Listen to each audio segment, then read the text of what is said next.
Hello, hello, hello. We are shooting this video because I saw something very strange. And I want to share that very strange thing with you and just have you experience this the same way I have experienced it. Now, what we're going to be talking about is the QB keyboard kits. And we'll run through this IC first and foremost, and then we'll see where that takes us. So, looks like a weird tinted Alice, numpad 75%, okay. And it's an Alice, a 75%, a numpad, 5 unique switches for $239.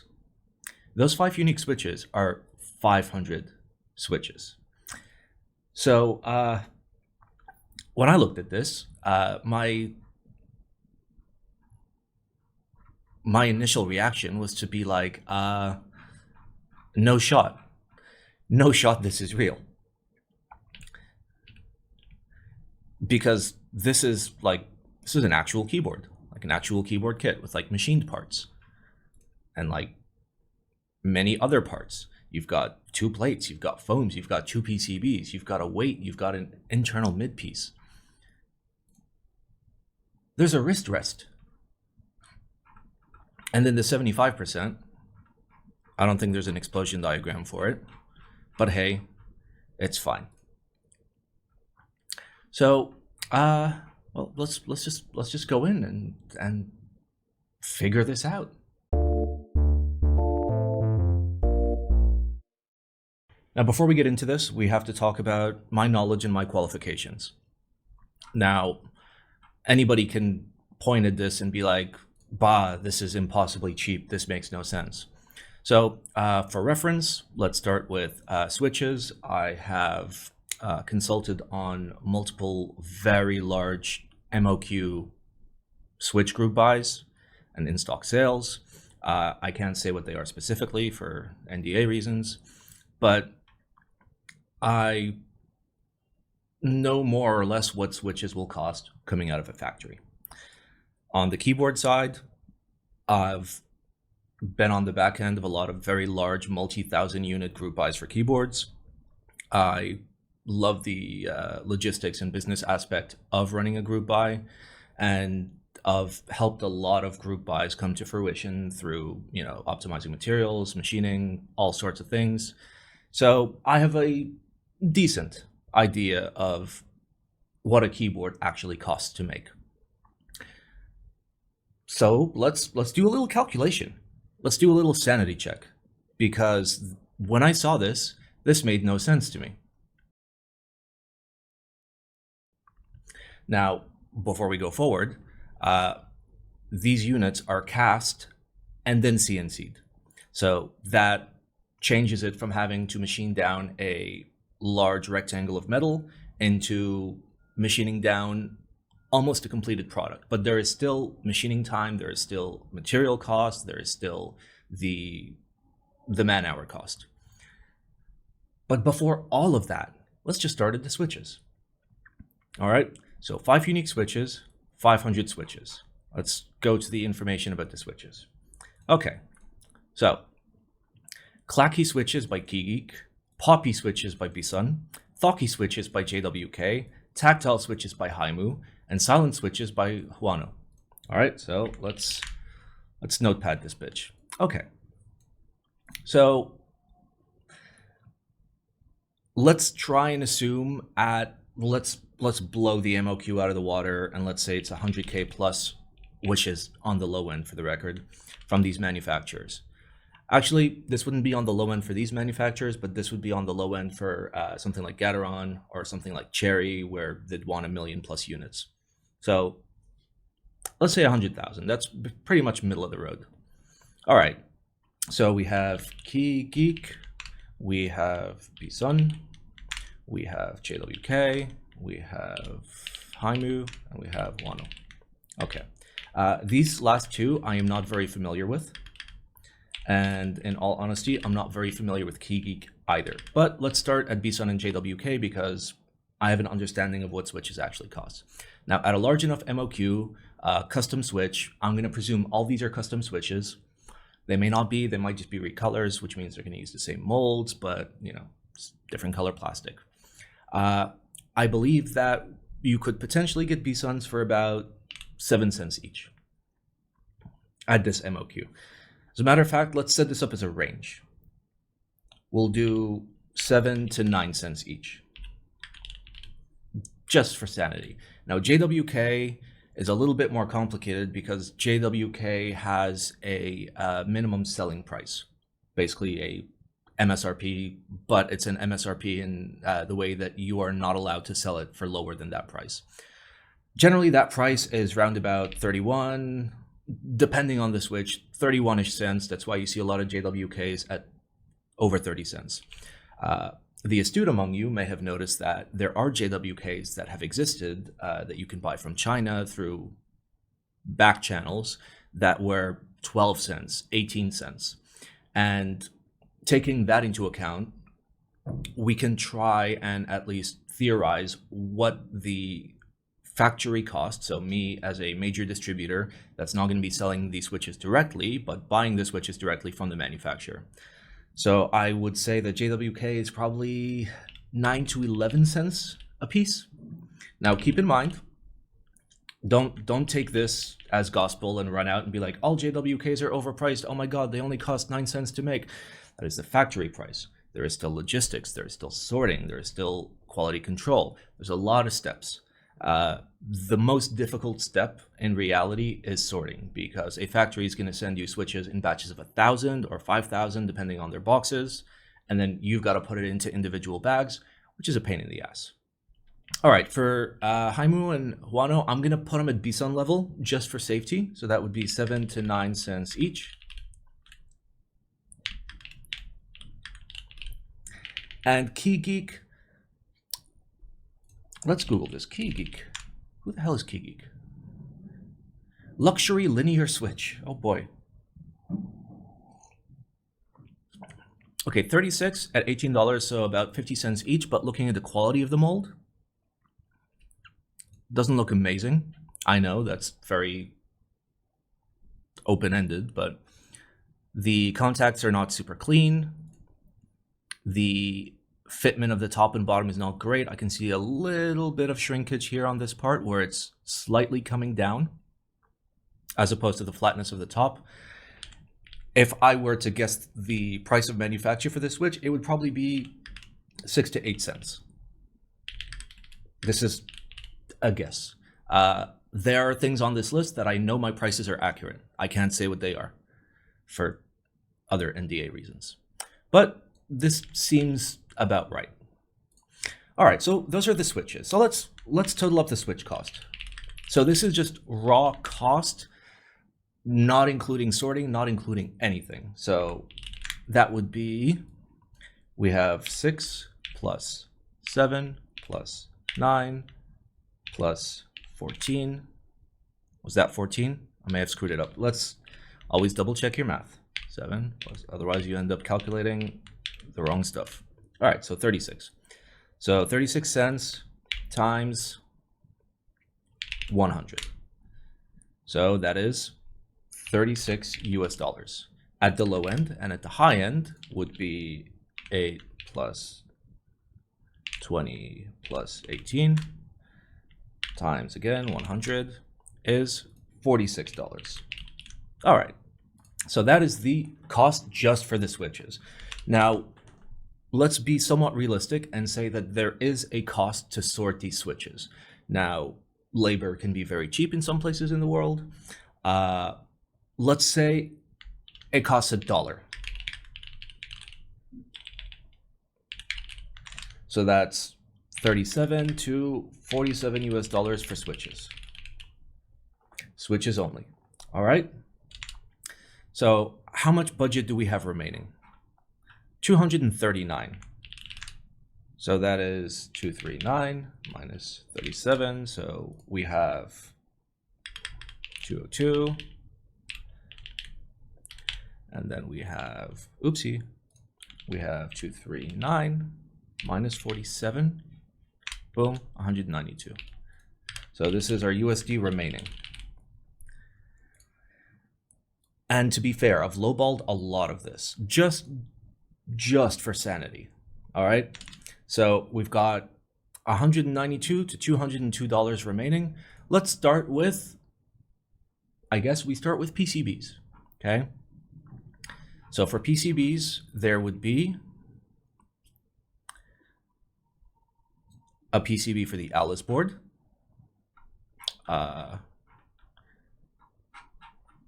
Where's the rest?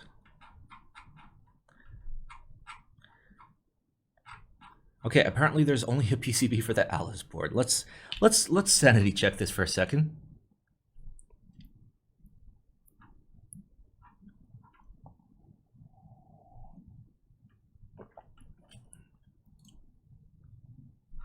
Okay, so there's no information about the 75 or the numpad. I presume they're all coming with PCBs and they're all coming with plates. So now let's look at PCBs. So PCBs, I'm going to assume 5K MOQ, just 5K MOQ, okay? We have a numpad PCB, we have a 75% PCB, and we have the Alice PCB, which is dual PCBs.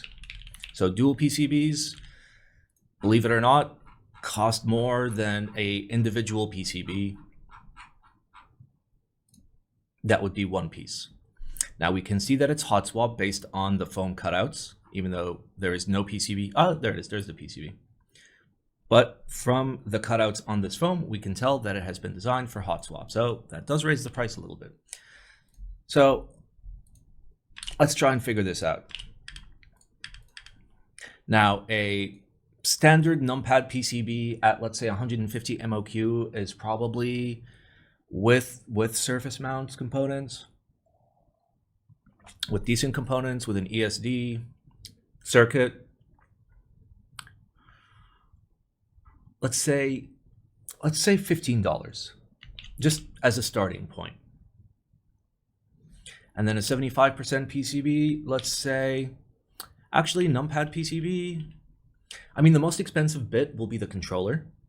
So the controller is usually $5 to $6, give or take, depending on the controller. You could potentially go with a controller that's only like $2 and incredibly sussy. But okay, let's assume that. Let's assume the controller is cheaper. Let's say the numpad PCB is $12. Yeah. I've made much smaller PCBs and for a single key, and that ended up at around about $9, $10, but only at 150 MOQ. So if you push it up hugely, the price would come down, but not as much as you'd assume, because the pick and place machines still have to put the components on the PCB. You don't save time doing that by having a larger amount of PCBs. All right, let's move on to the 75% PCB. Honestly, let's say $15. How? I don't know. Somehow they're making a 75% PCB for $15. And then the dual Alice PCBs, taking into account that there would need to be a cable to connect them, and there would need to be I presume, a daughter board. Yeah, you can see that there's a little slot for a daughter board here. As a matter of fact, the 75 might also have a daughter board, but there's no information here. So we're going to assume it doesn't have a daughter board. All right, so Alice dual PCBs, let's say you're going to have your master side and then your slave side. Master side is going to have the controller on it. Let's say you get it done for, I don't know, $14 for the master side. And then slave side is probably going to be like $7 to $8, probably closer to $8. And then plus daughter board, and let's say it's the sussiest daughter board you've ever seen, it's $1. So that's $23. Now for the PCB portion, I'm not going to do, minimum and maximum. I'm just going to do a ballpark, because there's no way to really know without knowing what components are going to be on the PCB, knowing the PCB finish, knowing the PCB fab that's actually going to be working on it, all sorts of stuff like that. So let's just add this up and see what happens. So we have $12 plus $15 plus $23. That is $50. So 50 US dollars for PCBs. That gives us, where is it? 192 to 202. All right, let's work on that. So 192 minus 50. So that's 142 to 202. 202 minus 50. So 142 to 152 USD remains. Okay. Well, the next bit would have to be the plates. Now, all the plates look to be polycarbonate for the Alice as well as the 75%, and it looks like there's a thin version and a thick version. I'm going to presume it only comes with the thin version. So essentially we would have 4 plates. 1 for the numpad, 1 for the 75%, and then 2 for the Alice, left and right side. So generally, plates are fairly simple. If they find a way to, I mean, you can laser polycarbonate. You can laser certain types of polycarbonate with specific kinds of lasers, if I'm not mistaken. You can also water jet them. All right, let's assume the sussiest plates we have ever seen in our lives. So plates. So we have numpad, we have Alice, we have 75%. All right, let's say you're making them for $5. Somehow you're making the numpad plate for literally $5, and the 75% plate for, let's say, literally, I don't know, $9, which is impossible. It can't be $9. Okay, $10 at the minimum. Like if I go to a manufacturer right now and get a polycarbonate plate, 1 to 50 MOQ, you're probably looking at, obviously not like an average of 1 to 50 MOQ. You're looking at maybe $20 with, you know, sandblasting on the polycarbonate and, you know, switch cutouts that can actually hold switches. Generally, if you were to push up from 50 MOQ to, let's say, 5,000, generally you save about half. Again, it's not a rule of thumb, but close enough. All right, and then Alice, considering it's 2 pieces, theoretically those 2 pieces could still be cut out of the same piece of polycarbonate. Maybe, but let's say they're $12. Oh my God, these numbers are so low, it's mind-boggling to me. But okay. We're going absolute freaking minimum. So how much do we have total? We have $27. 27 USD, 4 plates. What does that leave us with?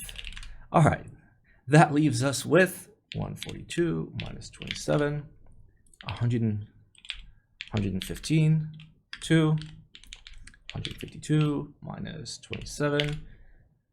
125. I don't know why I keep doing this math. It's just $10 higher. Okay. Kind reminder that what we're going through is the actual cost. Now, generally, the general rule of thumb is if I go to a manufacturer with a keyboard design and the case and the plate, for example, cost $200. Generally, the group buy price, in order for me to break even, once you take into account PCB, logistics, quality control, breakage, loss, all of that, generally it's double. And when I say to break even, I mean to break even. It's the rule of thumb, where you take your machining cost, you double it. That's ballpark how much you need to sell it for to actually break even. Assuming it's an actual group buy, not like a little private run of 5 units where you're not going to have a vendor, you're not going to, anyway. So we're only looking at the cost here. We're not looking at the group buy price. So after going through all of this, we have 115 to 125 US dollars for a numpad, which I presume is a 2-piece. Considering everything else is multi-piece, I'm going to presume it's a 2-piece. So numpad, 2-piece, so you'll have a top, you'll have a bottom, and you'll have a plate. Judging by the fact that you can see the plate underneath the top, it means the plate's got to get in there somehow, which means you have a designated bottom. So Numpad 2-piece, we have 75%. Also 2-piece. And then you have your Alice, which is a lot more than 2 pieces, if I'm not mistaken. Let's look at the explosion diagram. So 1, 2, 3, plus a weight. Weight. The 75% also has a weight. 2 piece plus weight. And then Alice is 3-piece plus weight. Okay. Is there a bottom picture of the numpad? Probably not. I'm going to presume it doesn't have a weight, because that would be silly. And also, is the wrist rest included? So wrist rest question mark. All right. So let's try and figure out how the hell with $125 we are going to get a numpad, a 75% with a weight, and an Alice with a weight. I mean, TLDR, like, it's not really possible. This can't be real. And that was my initial take when I saw this can't possibly be real. Now, let's read about why are the prices so low. So they said they found a factory who made the Moly 60. They aimed to use forging techniques, however, forged parts could not be anodized. To address the issue, we redesigned the part. Specifically, we split the tent-shaped section at the bottom of the Alice, allowing the bottom piece distinct set of aluminum extrusion dies. So the bottoms are cast. Okay. We have procured a substantial quantity of materials to accommodate the production demands. So they bought materials in bulk. Okay. I emphasize the aforementioned points to convey we will not compromise on quality to achieve a low price. Interesting. So there's a decent amount of vendors here. So I assume the vendors did at least a little bit of due diligence, and like, it's possible for them to actually produce this. So based off this logic, what if we assume that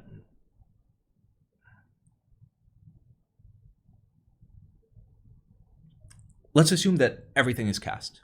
Let's assume that there is no CNC at all. So for casting, there's very little material wastage.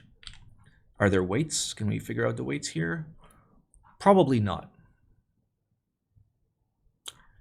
Probably not. Also, do we assume that the weights are, I mean, they look shiny. I'm trying to figure out are the weights aluminum? Because they could theoretically be aluminum, but then you can't get them shiny like that. So, I mean, you can PVD it, but like, you can't anodize it to be that shiny. All right, let's assume every single part is cast. Let's assume every single part is cast. And let's start with the numpad.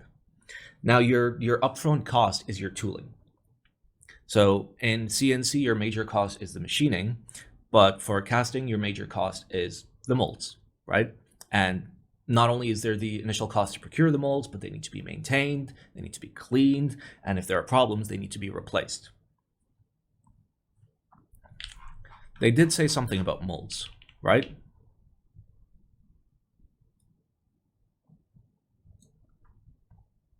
All right, 30K, even 30K seems low. Molds are expensive to do. Anyway, the question that remains, is it possible to cast 4, 7, 8 different aluminum parts and then anodize them? You know what? Let's talk about anodizing. Because anodizing costs money. And theoretically, you could anodize in-house. Theoretically, you could anodize inside your own house. Look up bathtub anodization. Don't actually do it in your bathtub. That's just the name of it. But you need acid, you need electrodes, you need dye. And you need some sort of quality control as well. Generally, when you outsource a part for anodizing to a specific anodizer that will do the hand polishing, which fun fact is not done by hand, it's just called hand polishing, then sandblasting, then anodization. You've got 20 USD per part is kind of like the industry standard amount, but not when dealing with large MOQs and large orders. So the secret price is, let's say they can get it as low as $5 per part. And we're going to assume that every single part is just aluminum. That way we don't have to think about PVD, because PVD, the industry standard is over $30. And the secret price is a little bit higher than $5 a part. So how many parts do we have? We have 2, 4, 5, 8, 9. That can't be right. 2, 4, 5, 8, 9. Okay, there's 9 pieces. So 9 pieces. That's $45. How much does that leave us? That leaves us 70 to 80 US dollars for 3 keyboards. Now, theoretically, could you cast 3 keyboards for 80 US dollars? So this would just be the casting process. Maybe? Maybe not. I don't know. And generally, I stick to my initial theory of this can't possibly exist, right? For the record, I've lowballed everything here. I've lowballed everything so hard. This does not take into account manpower.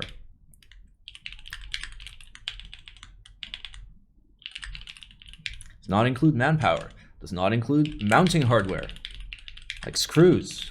Those cost money. This does not include foams, which cost money to cut. This does not include packaging, logistics. And when I say logistics, I mean, you know, from one factory to the other factory prior to it even coming to you, there is some logistics. And as a part of logistics, you also have customs, tax, etc. That all goes into there. There is the payment provider / vendor fee.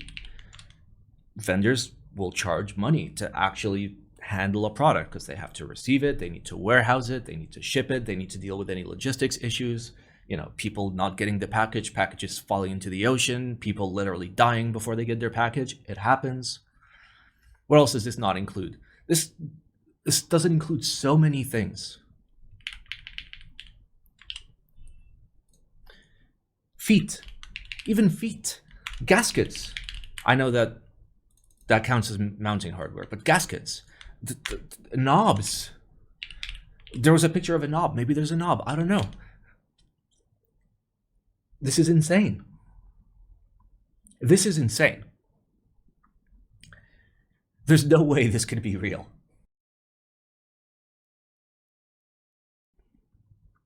So imagine my surprise when I get a message from a friend saying, hey, would you be interested in reviewing the QB kit?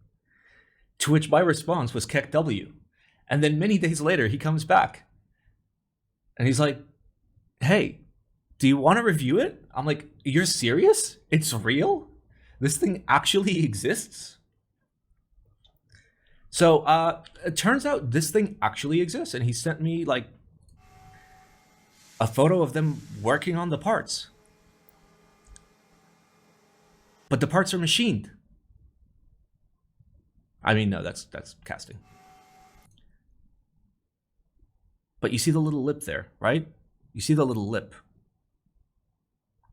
It means that lip would need to get machined off. Look at that. So I presume that's the mold. Within the mold, they push the aluminum into it or something, okay? I can see a little bit of runoff, so the molds exist.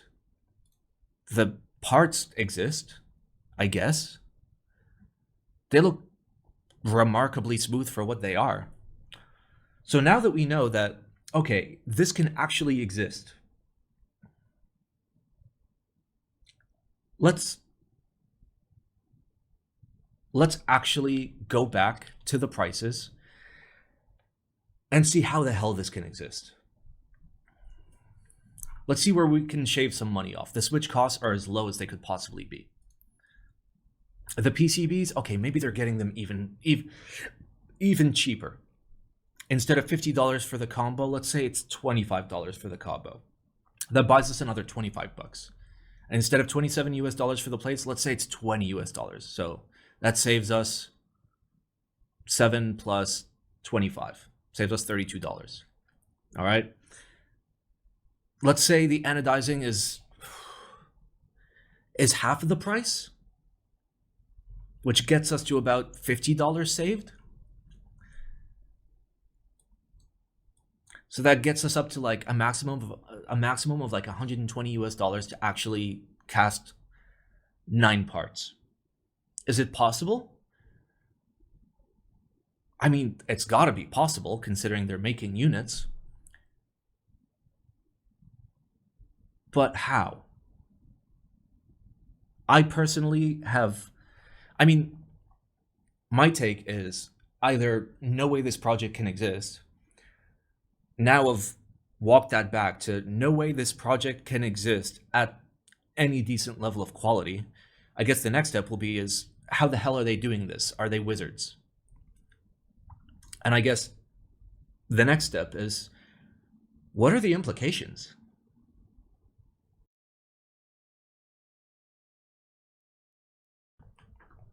As Dennis says, it's all about the implication. So what is the implication of boards being able to be made so incredibly cheap? Now, we still don't know if this is going to be a project that will exist and will succeed and will deliver on its promises. But just as a thought experiment, let's think about it. Let's think about it. So let's remove switches entirely from the equation. The switches were around about $36 to $46, which means that you're getting a numpad, an Alice, and a 75% for just under $200, which is wild. Now, we've seen things like obviously the Cycle 7, but the Cycle 7 in terms of finishing and quality control was god tier. And if you've never touched a Cycle 7, I hope you get yours soon. I know there's been delays. My unit is also delayed, but every single person that has ever touched or seen the Cycle 7 has had the same response, which is this should be $400 because of its finishing and quality control and materials. Now, looking at this particular kit, the QB kit, will it reach that level of quality control? Let's just assume it won't. Let's assume that the level of quality control will be on par with, let's say, earlier KBD fans boards. I'm talking like 2019 Tofu type quality before AI03 did the redesign. So if we take that into perspective and we say, okay, that's going to be the level of quality control. An Alice, and it's a big Alice with a lot of material. Now, generally when we think a lot of material, we're thinking in terms of CNCing. A lot of material means a lot of material that needs to be removed from the aluminum extrusion in order to get your board.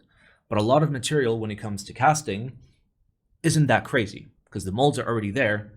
You put the aluminum in the mold. So sub $200, 75%, numpad, and a pretty hefty Alice.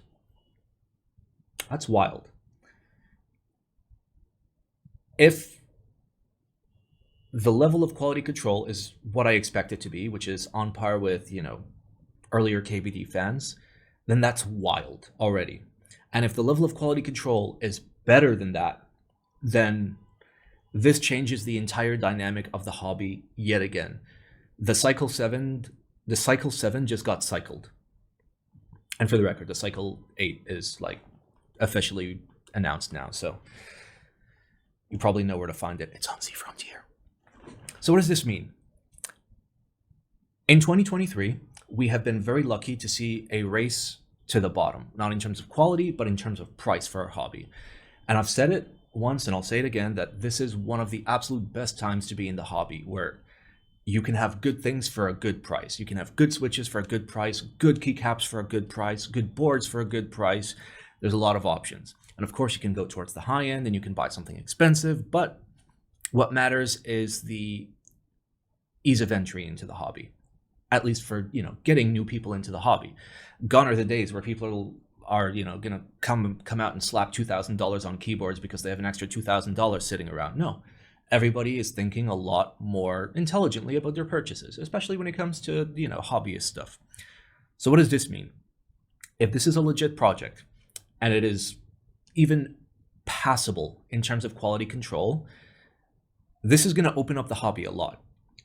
The fact that they're doing a 75% instead of a TKL, the fact that they're doing hot swap by default already makes it very clear what the target audience is. And the target audience is people that have a little bit of curiosity about the hobby, but aren't ready to come in and, slap down $300, $400, $600 on a nice aluminum custom.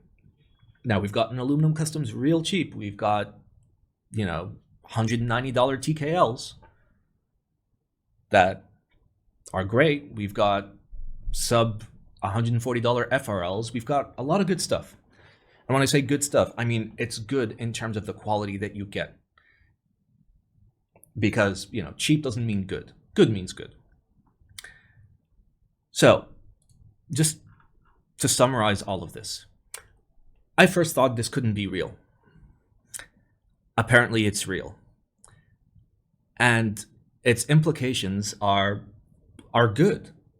In the same way the Cycle 7 doesn't necessarily compete with super high-end boards because it's a completely different ballpark, this is not going to devalue any nicer boards that we have. But what this will do is help the ease of entry into new people into the hobby. And I think that's cool. I like new people in the hobby, as long as they're willing to learn, as long as, they're willing to be hobbyists instead of consumers. I'm okay with it. So I guess I'm going to be getting these boards and I'm going to touch them with my hands and they're going to be real. So expect a follow-up video of me just holding it and being like, oh my God, it's real. Anyway, thanks for watching my really messy video. If you like really messy videos, you know exactly what website to go to. Also, consider liking the video if you liked it and hop in the Discord. Wow.